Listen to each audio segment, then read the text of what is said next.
조금 좀 화기해진 것 같아요. 그죠? 네. 눈물이 나네요. 눈물이 나죠. 네. 제가 아르헨티나에서 살았던 적이 있어요. 한 5년을 살았는데, 그 교회가 처음에 갔을 때 한 80명 정도 모였는데, 나중에 갔더니 한 1200명이 되더라고요. 근데 그 교회는 매일 예배 때마다 이렇게 인사하는 걸 2차례 해요. 1200명이 다 돌아다니면서 인사를 하는데, 시간이 한 20분에서 30분 걸려요. 예배 시작하기 전에 처음에 찬양하고 나서 인사합시다. 그러면 다 같이 나가서 인사를 막 하는 거예요. 근데 그렇게 인사하면서, 야, 지난주 어떻게 지냈니? 너 기도 제목 그거 했었는데 괜찮아졌니? 아픈 건 어떠니?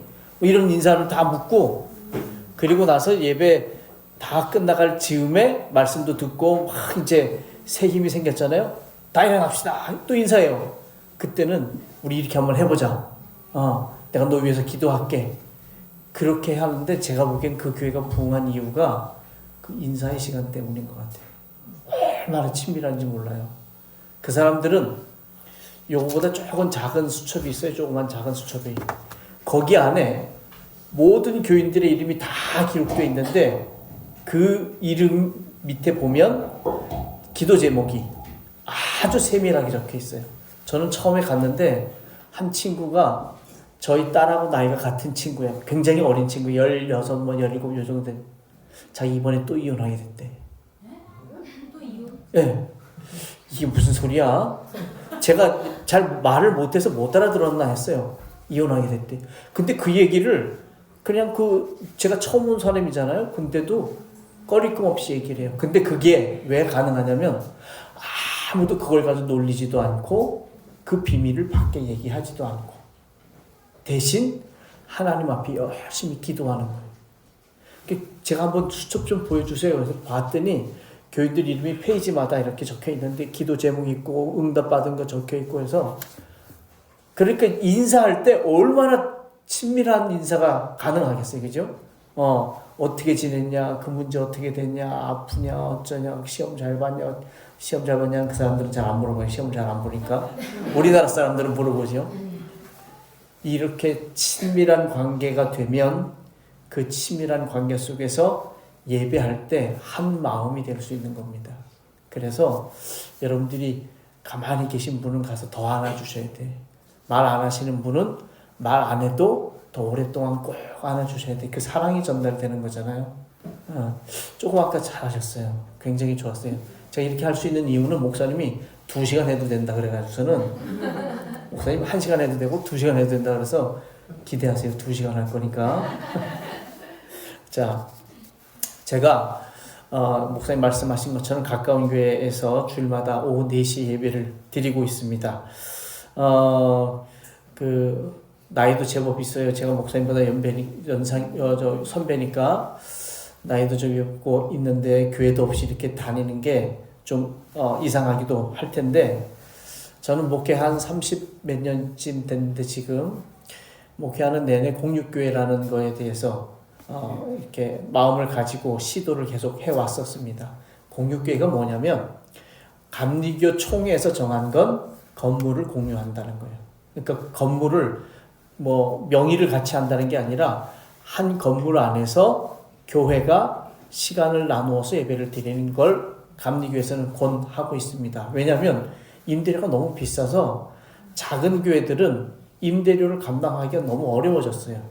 그래서 이제 같은 교회들이 여럿이 모여서 임대료를 조금씩 더 어떤 교회는 5만 원, 어떤 교회는 20만 원, 어떤 교회는 30만 원 낼 수 있는 만큼 내서 건물을 공유하고 그 건물 안에서 같이 예배를 드릴 수 있게 시간을 달리게 해서, 제가 이제 추구하는 공육교회는 그렇게 할 뿐만 아니라 교회들이 작은 교회들로서는 할 수 없는 일들을 그 공유한 교회들이 같이 모여서 회의하고 계획하고 해서 지역을 섬기는 일들, 선교하는 일들, 교육하는 일들. 이영길 목사님 여기서 20년 되셨나요? 14년. 14년 동안 이영길 목사님한테서 계속 교육을 받았는데 갑자기 저한테 교육받으면 새롭겠죠.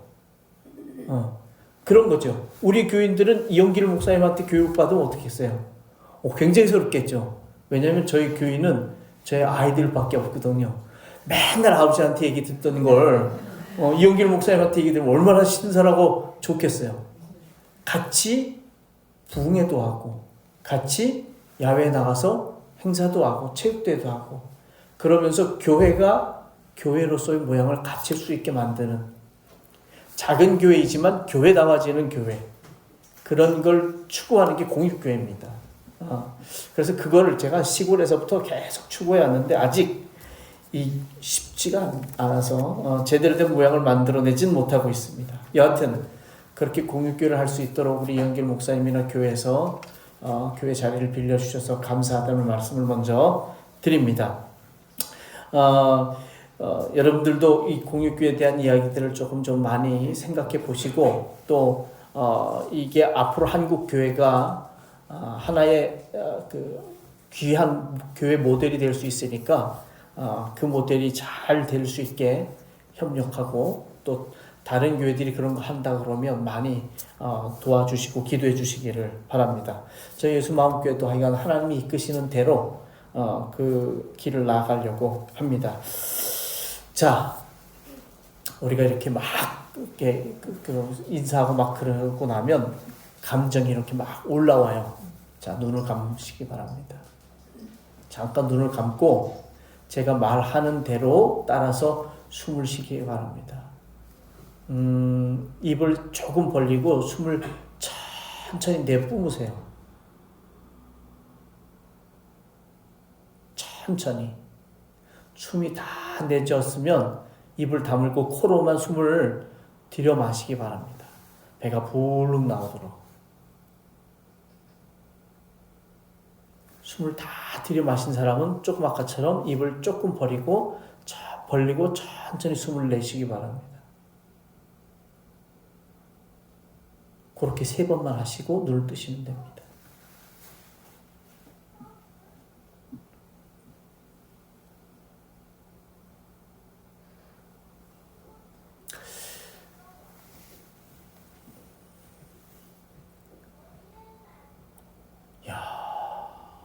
오래들 숨 쉬시네. 건강하신 거예요. 이렇게 하고 나면 집중이 착 돼요. 모든 일을 집중해서 하기 전에 숨을 그렇게 천천히 들이마시고 내쉬면 건강은 무지 좋아지고 집중하기에는 굉장히 좋아집니다.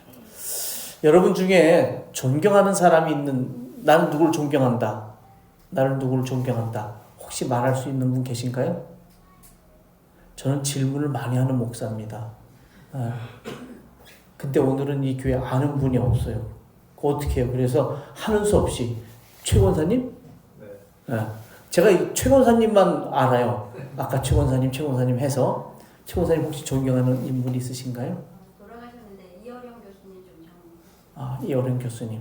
왜 그분을 존경하시나요? 그분이 평생 학자로서 살았던 그 담대한 그런 것도 존경스러웠는데 마지막에 결국에는 하나님을 인정하시고 그 내용을 많은 사람들한테 복음으로 남기고 가셔서 우리들에게 좋은 본이죠, 그렇죠? 그 이어령 교수님. 또 뭐 다른 나는 진짜 특별한 누구 존경하시는 분 있으신, 말하고 싶으신 분? 말 잘 안 하죠? 잘해요. 저 시간 많이 해요. 저도 아 그래요? 근데 말을 안 하시네. 저 뒤에 이렇게 팔짱 끼고 있는 그 아가씨가 아마 목사님 딸인 것 같은데, 그렇죠? 맞아요. 네. 누굴 존경해요? 엄마. 왜? 잘해줘서요? 제가 다니면서 꼭 물어보는 그 질문 중에 하나예요. 근데 왜 그리스도인들은 예수는 존경하지 않을까? 근데 그 말을 한 명도 안 해. 뭐 나는 누구를 존경한다, 사람은 다 되는데 예수도 사람이시고 우리와 같이 이 땅에 사시면서 우리의 길이 되신 분인데 예수가 뭐라고 그러냐면 주와 선생으로 내가 너희를 이렇게 섬겼으니 베드로의 발을 씻겨주면서 그러잖아요. 근데 예수를 나는 진짜 나는 진짜 그분이 최고고 그 다음에 뭐 이렇게 얘기하는 분이 아직 없더라고요. 예수가 누구신가? 도대체 예수에 대해서 우리가 좀 더 잘 알아야 되지 않을까? 오늘 예수님이 오셔서 기쁜 날이에요. 근데 예수가 오신 것 때문에 이 땅에 오셨다는 것이 기쁨이긴 하지만 왜 기쁜지, 예수가 오신 것이 왜 우리한테 그렇게 큰 힘인지. 아니, 예수가 오셨어요. 그게 뭐? 예수가 오셨어. 이 예수가 오셨다는 날 그 자체로만은 별 의미가 없어요. 프랑스 파리에 에펠탑 있잖아요. 거기에 12월 25일 날 노점상한테 가서 물어봤대요. 오늘이 무슨 날이냐? 왜 이렇게 사람들이 많냐? 알면서 물어봤대요. 노점상한테. 모르겠대. 왜 이렇게 사람이 많은지 모르겠대. 12월 25일 날 사람들이 막 들끓고 있는데 모르겠대. 오늘이 성탄절이다. 크리스마스다. 크리스마스냐고. 근데 그게 뭐? 이렇게 얘기가 나오더라는 거예요. 지금 세대들이 25일, 12월 25일이 무슨 날인 것 같아요? 지금 세대들, 여기 앉아있는 우리들 말고 밖에 있는 12월 25일을 즐기고 있는 세대들한테는 무슨 날인 것 같아요? 할러데이. 노는 날이에요, 노는 날. 아주 기쁘게 노는 날. 그냥 흥청망청 막 선물해 가면서 서로 막 이렇게 그냥 재밌게 노는 날. 제가 요즘 택시 운전을 하고 있습니다. 가끔 제 차를 타시면 놀라지 마세요. 택시 운전을 하는데 어저께 저는 낮에 일을 하니까 낮에 일을 막 열심히 하고 들어오는데 참 힘들었어요. 손님이 없어요. 근데 집에 딱 들어가는 그 순간에 수많은 젊은 남녀가 꽃단장을 하고 막 나가고 있는 거예요. 이게 12월 24일 성탄절 저녁에 놀자. 그러니까 후배가 저한테 전화해서 형님 오늘 같은 날은 저녁에 일을 하셔야 돼요. 그래야 돈을 벌지. 뭐 이런 얘기를 해요. 여러분, 예수가 이 땅에 오신 건 하나님이 이 땅에 오셨다는 이야기 때문에 큰 기쁨입니다. 그런데 예수가 이 땅에 오셨다는 것 자체만으로는 별 의미가 없어요. 그 날을 기념하는 건 특별한 의미가 없어요. 예수가 이 땅에 오셨는데 그 예수가 누구인지, 그 예수를 우리가 어떻게 믿고 따라가고 있는지가 중요해요. 그렇게 될 때 예수가 이 땅에 오신 게 기쁜 날이에요. 내가 그 예수 때문에 삶이 변하고 그 예수 때문에 내 인생에 막 희망이 넘치고 기쁨이 넘치고 그래. 그러니까 오늘 예수가 오신 날이 기쁜 날이 되는 거예요. 예수를 따라가지도 않고 예수가 나한테 기쁨과 영향을 하나도 미치지 못한다면 12월 25일이 무슨 날이에요? 돈 나가는 날이죠. 애들 선물 사줘야지. 목사님도 선물 사줬다며요. 교인들 다 사주면 돈 많이 들어갈 텐데. 사탕. 여하튼 집에서 다들 뭐 선물해달라고 그러잖아, 애들이요. 어저께 라디오 방송 들으니까 산타크로스를 믿지 않는 우리 집 아이가 갑자기 산타크로스를 얘기하면서 선물 받고 싶다고 하는데 그 선물이 와, 놀라운 선물, 큰 선물을 받고 싶은데 방법이 없어요. 산타크로스를 믿지 않던 애인데 갑자기 산타크로스를 믿게 됐대. 그러면서 엄마, 산타크로스가 저한테 그 선물을 사다 줄 것 같아요. 이러더래요. 그 엄마가 당황해서 이 아이를 어떻게 해야 하나요? 이렇게 썼어요. 25일이 의미를 가진다면, 예수가 이 땅에 오신 것이 우리에게 의미를 가지려면 그 예수가 우리에게 영향을 미치고 그 예수가 내가 가장 좋아하는 사람이고 그 예수 때문에 내가 살아간다는 게 확실해질 때 예수가 온 날이 진짜 기쁜 날이 되는 거예요. 안 그러면 여기 앉아서 그냥 빨리 예배 드리고 선물 받고 그냥 맛있는 거 먹고 빨리 흩어져서 또 다른 사람 만나러 가서 더 재밌게 놀고 이런 생각들밖에 없는 거죠. 교회가 성탄절의 의미가 그렇게 옛날에 비해서 없어졌어요. 옛날에 성탄절은요, 동네 잔치였어요. 교회 잔치기도 했지만 저는 저 강원도 시골에서 자랐는데 교회 이 성탄절 준비를 한 달 반, 2달 전부터 하잖아요. 막 준비하는데 우리는 열심히 준비하는데 교회 안 다니는 사람들은 흥분을 막 준비하고 있어요. 구경 가야 된다, 구경 가야 된다.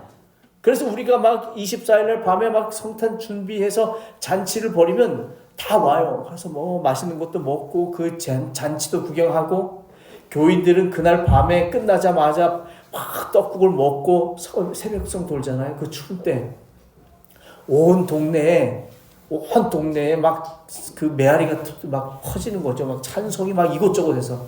저희는 교회가 그냥 온 교인들이 다 나가서 새벽성을 해서 동네 이곳저곳에 막 캐롤송이 저 성탄 찬송이 막 울려 퍼지는 거예요. 사람들이 그 자루 메고서 들어오면서 하하호호 하하호호 막 웃는 소리. 밤새 동네가 야, 오늘이 성탄절이야 라는 걸 알았어요. 지금은 그런 의미가 많이 없어요. 지금 노래 잘못 불렀다가 신고당하잖아요. 그죠? 네. 성탄절이 뭘까? 왜 성탄절 예배를 드릴까? 예수가 누구인지에 대해서 알고 그 예수가 우리한테 진짜 이런 의미로 다가오는구나. 예수가 나한테 이런 분이시구나 라는 걸 분명하게 알 때만이 비로소 이 날이 큰 의미를 지니고 있는 날이다. 그래서 예수가 누구인가 라는 이야기를 제가 해보려고 하는 것입니다. 예수는 누구시죠? 예? 구원자 하나님. 또 다른 분이 한 분 또 얘기하셨는데 안 했어? 대답해 보려고? 하기 싫어? 우리 남자들 중에서는 얘기하실 분이 없나요?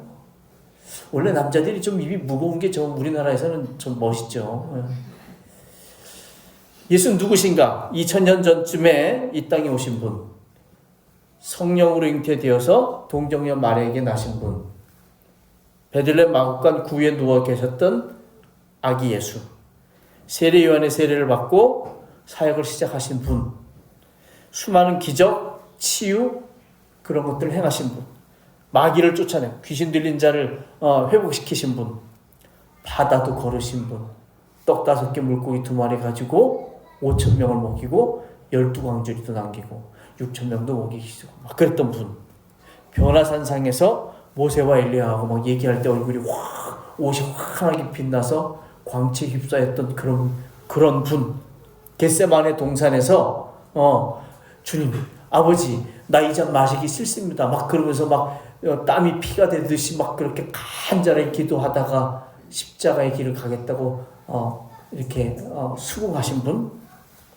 십자가에 달려서 돌아가신 분, 3일 만에 부활하신 분, 제자들 보는 앞에서 하늘로 쫙 들어올라 가신 분, 성화를 보니까 잘생긴 분. 다 맞죠? 틀린 거 또 있나요? 더 보태고 싶은 거 있나요? 근데 지금 제가 얘기한 게 여러분에게 어떤 의미인가요? 제가 질문이 어렵나, 목사님? 이렇게 아는 건 지식입니다. 지식. 교회를 다니는 사람들이 다 아는 지식이에요.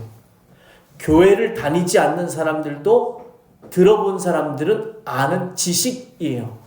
이걸로는 아무것도 바꿀 수가 없습니다.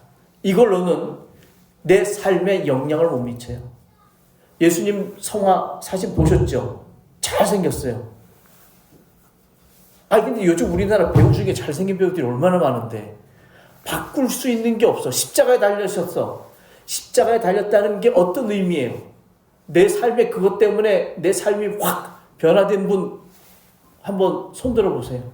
예수님이 십자가에 달리셨다라는 것 때문에 내 삶에 눈물 콧물이 쏟아지고 내 인생이 확 180도 변했다. 180도까지는 아닌데 176도? 154도? 90 몇 도? 90도 정도. 그럼 변한 게 아니에요. 변하는 건 확. 변화를 보이는 거지. 변화를 보이는 거지. 변해가고 있는 거죠. 성경은 늘 이렇게 얘기를 합니다. 하나님이냐 세상이냐. 하나님에게 85%를 걸치고 15%는 세상에 걸쳐 있으면 하나님 뭐라고 그러실 것 같아요? 너는 내 자식인 것 같다 뭐 이렇게 표현하지 않고 아직도 너는 나에게 오지 않았다고 표현하셔요. 하나님은 그냥 하나님 편 아니면 하나님 편 아닌 쪽으로 표현해요.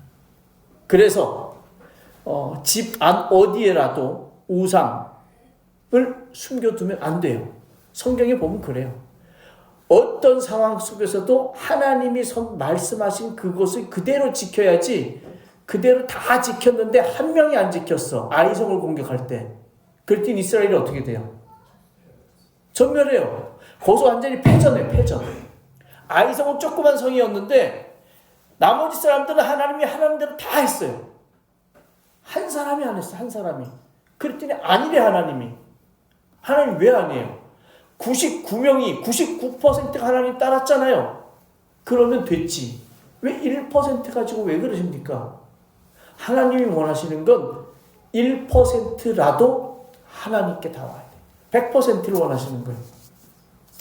하나님, 예수가 누구신가에 대해서 우리가 잘 들어야 됩니다. 이영길 목사님 누구시죠? 목사님. 여러분한테 목사님이라는 것으로 영향이 가요? 목사님이란 단어 자체만으로도? 오, 대단하시네. 또 이영길 목사님 또 어떤 분이세요? 가르치시는 분. 또 자, 성경에 보면 예수에 대해서 표현한 게 있어요. 시간이 너무 많이 가면 욕을 먹으니까. 자, 성경에 보면 예수에 대해서 표현한 게 있어요. 예수에 대한 표현을 제가 한번 읽어드릴 테니까 성경은 예수를 어떻게 표현하는지, 예수가 누구냐라고 하는 걸 이렇게 표현합니다. 이사야 42장 1절부터 나와 있는 말씀인데 1절에 그는 내가 붙들어주는 사람이다. 내가 택한 사람, 내가 마음으로 기뻐하는 사람이다. 내가 그에게 나의 영을 주었으니 그가 문 민족에게 공의를 베풀 것이다. 그는 소리치거나 목소리를 높이지 않으며 거리에서는 그 소리가 들리지 않게 할 것이다. 그는 상한 갈대를 꺾지 않으며 꺼져가는 등불을 끄지 않으며 진리로 공의를 베풀 것이다. 그는 쇠하지 않으며 낙담하지 않으며 끝내 세상에 공의를 세울 것이니 먼 나라에서도 그의 가르침을 받기를 간절히 기다릴 것이다. 예수에 대해서 이렇게 표현합니다. 예수 누구냐?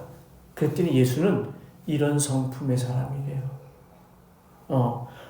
막 소리치지도 않고 목소리 내지도 않고 높이지도 않고 거리에서 그 소리가 들리지도 않는데, 그런데 상한 갈대도 꺾지 않고 꺼져가는 등불도 끄지 않는데 진리를 공의로 세우는 분이래요. 그는 쇠하지도 않는데요. 그는 낙담하지도 않는데 근데 끝내 공의를 세상에 세우는 분이래요. 여러분, 그분이 예수신 거예요. 참 신기해요. 예수의 삶을 우리가 마태, 마가, 누가, 요한을 통해서 보잖아요. 거기에 보면 예수님 가진 게 없어요. 아무것도 가진 게 없어. 그러니까 예수님이 뭐라고 하냐면 나 머리 둘 곳조차 없다, 그렇게 얘기를 하세요. 많은 사람들이 와서 예수님의 설교를 듣고 있는데 먹을 걸 주라고 할 땐 제자들이 돈이 없어요. 그러면 낙담하거나 쇠하지 않을까요? 제자가 배신해서 자기를 팔아먹었어. 얼마나 속이 상할까? 얼마나 속이 상할까? 내 친구가 나를 배신해도, 내 가족이 나를 좀 무시해도, 그렇죠? 남편이나 아내가 나를 이렇게 조금만 그래도 우리 속은 어떻게 돼요? 그냥 무너지잖아요. 그냥 도대체 이게 사는 거냐 마는 거냐. 그런데 예수는 그 삶을 보면 끊임없이 고난이고 고생이고 배반이고 낙심할 수밖에 없는 상황들이 굉장히 많이 있었음에도 불구하고 그는 쇠하지도 않고 낙담하지도 않고, 그런데 끝내 공의를 세상에 세우는 분이다. 여러분, 이 예수를 내가 만나서 그 예수로부터 내 삶의 영향력이 발휘되도록 해야 합니다. 그 예수 따라서 예수가 이렇게 사셨는데 나도 그렇게 살고, 그렇게 살면서 나도 예수처럼 낙담하지 않고 쇠하지 않고 그러면서도 공의를 세워가는 그런 모습들이 내 삶 안에 있을 때 나에게 그렇게 큰 영향력을 준, 나를 이렇게 변화시킨, 나를 180도 바꿔주신 그분이 언제 오셨다고요? 오늘 오신 날이야. 얼마나 기뻐. 얼마나 기뻐. 그렇게 기쁜 날은 우리가 진짜 감출 수 없는 기쁨, 얼굴에 표정이 나타나잖아요. 내가 뭔가 아낄 필요가 없는 날이잖아요. 모든 걸 다 내어놓아도 아깝지 않은 날. 모든 것들을 다 거기다 쏟아 부어도 정말 가슴 뿌듯한 날. 내 인생을 그렇게 바꾸어 주시는 분이 태어난 날이라는 거죠. 여기 다른 그 6절에 보면 또 이런 말이 있습니다. 나 주가 의를 이루려고 너를 불렀다. 이 너를 불렀다는 건 다 예수예요. 내가 너의 손을 붙들어 주고 너를 지켜 주어서 너를 백성의 언약과 이방의 빛이 되게 할 것이니 내가 눈먼 사람의 눈을 뜨게 하고 감옥에 갇힌 사람을 이끌어내고 어두운 영창에 갇힌 이를 풀어줄 것이다. 이 예수를 만나야 돼요. 여러분, 이 지금 6절 이하에 나와 있는 이 말씀은요, 고난의 현장이라는 얘기예요. 고난의 현장에서 예수의 삶을 내가 경험하면서 내가 그 일을 어떻게 할 수 있었을까? 예수 때문에. 우리는 고난의 현장에 가기를 싫어해요. 네. 고난의 현장에 가면 뭔가 좀 두렵기도 하고 불편하기도 하고 내가 뭔가 손해볼 것 같기도 하고 막 그런 마음이 들죠. 근데 예수는 거기 가서 눈먼 사람 눈뜨게 하고 감옥에 갇힌 사람들을 이끌어내고 어두운 영창에 갇힌 사람들을 풀어주고 하는 일들을 했다는 거예요. 우리나라에 얼마나 어렵고 힘들고 어둠에 갇혀있고 여기 나와 있는 그런 사람들이 얼마나 많이 있습니까? 수많은 사람들이 그 일에 동참해달라고 막 외쳐요. 근데 우리나라에 있는 그리스도인들이 그래 해야지 하고 다 서명하면 나라가 막 확 바뀌어 나갈 거예요. 현장이 막 바뀔 거예요. 근데 서명하는 이들이 별로 없어요. 동참하는 이들이 별로 없어요. 눈물 흘리는 이들은 계속 눈물 흘리고 눈먼 자들은 계속 눈먼 자로 있고 갇혀있는 자들, 억울한 자들은 억울한 대로 살고 있어요. 저희 어머니가 한 80년 신앙생활 하다 돌아가셨는데 작년에 아유 쟤네들은 좀 그만하지 그러시더라고요. 그래서 제가 어머니 성경은 그렇게 말 안 해요. 왜 신앙생활을 80년이나 하신 분이 그렇게 말하시냐고. 우리가 가야 돼요. 이용길 목사님 다녀오세요. 우리 대표예요, 대표. 우리는 목사님 지지하니까 목사님 혼자 갔다 오세요. 이러면 안 돼요.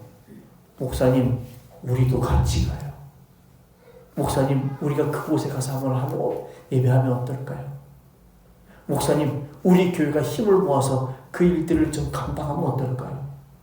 그러면서 내 인생이 이 진리에 공의를 세우는 일, 어두운 세상에 빛이 되는 일에 헌신되고 그 헌신되는 것을 통해서 내가 인생이 확 바뀐 걸 경험하면 예수의 오심이 얼마나 기쁜 날이 될까? 나는 무지하게 살 수밖에 없었어. 나는 나를 위해서, 나만을 위해서, 우리 가족만을 위해서 아둥바둥하면서 살 수밖에 없었어. 그랬던 내가 예수를 알고 예수를 만나고 그가 누구인 줄 알고 내가 그 예수를 따라가고 같이 십자가를 지고 그 길을 가보니까 내 앞에 보이는 건 환한 빛이야. 하나님의 축복이 내 앞에 있는 게 보여. 시온의 대로가 내 앞에 열린 게 보여. 그러면 오늘이 어떤 날이에요? 진짜 기쁜 날이 되겠죠. 여러분 기억하셔야 합니다. 한 구절 더 읽을게요. 시간 신경 쓰지 마라 그래서 내가 하는 겁니다, 목사님. 신경은 되게 쓰여요. 이사야 53장 1절부터 7절 사이에 이사야의 예수님에 대한 이야기가 좀 많이 있어요. 거기에 보면 첫 번째 이런 얘기가 있습니다. 그는 주 앞에서 자라나기를 연한 순 같고 마른 땅에서 나온 뿌리 같아서 고운 모양도 없고 풍채도 없은즉 우리가 보기에 흠모할 만한 아름다운 것이 없도다. 예수에 대해서 이렇게 표현해요. 볼만한 게 하나도 없는 사람이다. 여러분, 예수는 볼만한 게 없는 사람이래요. 근데 우리는 교회 오면 볼만한 사람부터 찾아요. 이 교회에서는 누가 제일 예쁠까? 이 교회에서는 누가 가장 부자일까? 이 교회에서는 누가 가장 힘이 셀까? 근데 좀 이상하게 입고 허름하게 하고 들어오면 저 사람 왜 왔지? 성경은 예수를 또 뭐라고 표현하냐면 그는 멸시를 받아 사람들에게 버림받았으며 간고를 많이 겪었으며 질고를 아는 자라 마치 사람들이 그에게서 얼굴을 가리는 것 같이 멸시를 당하였고 우리도 그를 귀히 여기지 아니하였도다. 그는 실로 우리의 질고를 지고 우리의 슬픔을 당하였거늘 우리는 생각하기를 그는 징벌을 받아 하나님께 맞으며 고난을 당한다 하였다. 아주 보잘것없고 아주 비참한 존재, 멸시 천대를 받은 사람이 바로 예수라고 표현을 합니다. 그가 찔림은 우리의 허물 때문이요 그가 상함은 우리의 죄악 때문이라. 그가 징계를 받음으로 우리는 평안을 누리고 그가 채찍에 맞음으로 우리는 나음을 받았도다. 그런데 그의 그런 낮아짐, 그의 그 헌신, 그런 것들이 결국은 주변을 바꿔줬다는 거죠. 회복시켜줬다는 거죠. 그런 역할을 하는 사람이 예수였어요. 예수는 한 번도 높은 자리에 올라간 적이 없잖아요. 마태, 마가, 누가, 요한에 보면 예수는 오히려 뭐라고 하냐면 야, 잔치에 초대받았을 때 앞자리에 가서 앉지 마. 상석에 앉지 마. 어디 가서 앉으라고? 발석에 가서 앉아. 우리는 어디 가서 앉고 싶어요? 상석에 앉고 싶어 하죠. 내가 가장 돋보이기를 원하죠. 근데 예수는 사실 살면서 늘 말석에 있었어요. 죄인들하고 있었고 빈들에 나가 있었고. 그런데 그 예수가 사람들을 바꾸기 시작했어요. 그 예수가 세상을 바꾸기 시작했어요. 지금 우리를 바꾸고 계시고 계시죠. 그 예수를 여러분들이 만나야 합니다. 그 예수를 경험해야 돼요. 우리는 왜 이렇게 좀 부족하게 살까? 저희 아들이 그러더라고요. 우리는요 가난하게 살았어요. 엄마 뭘 가난해? 아빠 제가 음성에서 이제 그 한국 목회를 처음 시작했는데 우리 음성에서 고기를 못 먹었어요. 언제 고기를 못 먹어 임마? 그랬더니 진짜요? 난 자기 누나하고 동생한테 물어보래요. 고기를 못 먹고 살 때 고기가 얼마나 먹고 싶은지 모르는데 어린 때는 그런 마음들이 있는가 봐요. 우리 집은 왜 이렇게 살까? 나는 왜 진급을 못할까? 나는 왜 좋은 학교에 못 들어갔을까? 나는 왜 좋은 옷을 못 입을까? 우리가 가지고 있는 건 무엇을 먹을까? 무엇을 마실까? 무엇을 입을까? 어디서 살까? 무슨 차를 탈까? 뭐 이런 것들에 대해서 고민하는데 그런 게 아니라 예수는 언제나 밑바닥에서 그 사람들, 아무것도 가치것 없는 사람들, 그 사람들, 죄인이라고 천대받고 멸시받던 사람들, 그 사람들하고 살았어요. 그런데 빌립보서에 보니까 뭐라 그러냐면 하나님께서 그를 들어 하나님 보좌 우편에 앉으시고 모든 이들로 그 앞에 무릎을 꿇고 경배하게 만들었다 그랬어요. 우리는 이 빌립보서 이야기만 기억해요. 예수의 삶을 기억해야 합니다. 예수는 없는 중에도 나눔에 살았어요. 그래서 예수가 가르친 게 뭐예요? 오리를 가자 그러면 십리를 가라. 겉옷을 달라 그러면 더 주라는 거예요. 더 베풀라는 거예요. 아, 내가 없는데 내가 이거 벗어주면 나는 죽을 수밖에 없는데 그럼에도 나눠라, 섬겨라, 희생해라. 그것이 하나님이 원하시는 길이다. 그 예수를 내가 경험해야 합니다. 그 예수의 삶을 내가 살아봐야 돼요. 그리고 거기서 오는 참 기쁨, 참 평화, 이것이 우리 안에 있을 때 25일이 어떤 날이에요? 기쁜 날이죠. 이 날은요, 따귀를 맞아도 웃을 수 있는 날이어야 돼요. 왜? 예수가 오신 날이니까. 내 인생의 주인이 오신 날이니까. 나의 스승이 오신 날이니까. 우리의 길이고 진리고 영원한 생명으로 인도하신 그분이 오신 날이니까. 그러니까 이 날은 정말 기쁜 날일 수밖에 없다는 말씀입니다. 예수가 누구인가? 여러분 이걸 우리가 꼭 기억하시기 바랍니다. 요한복음 14장 6절에 나는 내가 곧 길이요 진리요 생명이다. 나로 말미암지 않고는 아버지께로 올 자가 없다. 이래서 예수의 오심이 중요합니다. 이래서 예수를 우리가 중요시 여기는 거예요. 예수가 내가 곧 길이요 진리요 생명인데 나로 말미암지 않고는, 이 말은 예수 나 믿어요 이렇게 말하는 것이 아니라 예수처럼 사는 것을 이야기하는 겁니다. 여러분 잘 들어보세요. 나 예수 믿어요 그리고 거짓말하는 사람들 얼마나 많아요? 못 봤어요? 좀 많이 봤습니다. 나 예수 믿어요 그래놓고 사기치는 사람 얼마나 많아요? 그게 아니라 믿는다라고 하는 것은 예수처럼 산다라는 게 믿는다는 거예요. 믿으면 그렇게 살아야지. 믿으면 그대로 가야지. 믿는다 해놓고 예수는 이 길로 가라 그랬는데 믿습니다. 나는 이 길로 갈 테니까 믿습니다. 이건 믿음이 아니죠. 예수처럼 살 때 비로소 우리는 정말 참 하나님께로 나아가는, 하나님과 하나 되는 영원한 생명을 누리는 복된 삶을 살 수 있습니다. 그 사람들이 오늘 기뻐할 수 있어요. 참으로 기뻐할 수 있어요. 이 기쁨은 1년을 가도 변하지 않는 기쁨입니다. 내가 그 삶을 사는 동안 영원한 기쁨이 될 것입니다. 우리 가까운 교회 모든 성도들에게 예수가 누구인지 분명히 경험하고 그것 때문에 성탄의 기쁨이 여러분 사는 동안 늘 충만하시기를 주의 이름으로 간절히 축원합니다. 기도하겠습니다. 하나님 감사합니다. 예수가 이 땅에 오셨습니다. 얼마나 놀라운 일인지 모릅니다. 하나님이 우리에게 길이 되어 주시고 생명이 되어 진리가 되어 주시고 생명이 되어 주시기 위해서 이 땅에 오셨습니다. 그거 아는 거 그거는 별로 중요하지 않습니다. 하나님 그분이 어떻게 사셨는지, 그분의 성격이 어떤지, 그분은 이런 성격을 가지고 그 일을 위해서 자신을 다 내어준 삶을 살았다는 것을 우리가 알고 그 길을 우리도 가야지, 그 길을 가야지 하나님을 우리가 만날 수 있고 하나님이 주시는 영원한 생명을 누릴 수 있습니다.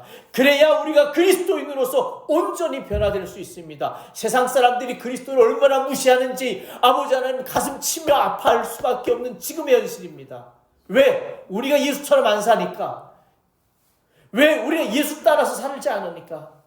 예수는 저기 있고 말은 우리 입에 있지만 생각과 행동은 세상처럼 살아가니까 그리스도인들이 무시받고 교회가 교회로 서지 못하는 때에 우리가 살고 있습니다. 하나님 간절히 바라옵나니 우리 모두가 예수를 기억하고 예수처럼 살게 도우시옵소서. 예수가 누구인지 분명히 알고 그 방법대로 살아가게 도우시옵소서. 그래서 하나님이 주시는 기쁨, 평화, 영원한 생명 누리면서 살아가는 우리 가까운 교회 성도들, 이 땅의 모든 그리스도인들이 되게 역사하여 주시옵소서. 하나님 앞에 이 복된 날 주신 것을 다시 한번 감사드리오며 예수님의 이름으로 간절히 기도하옵나이다. 아멘.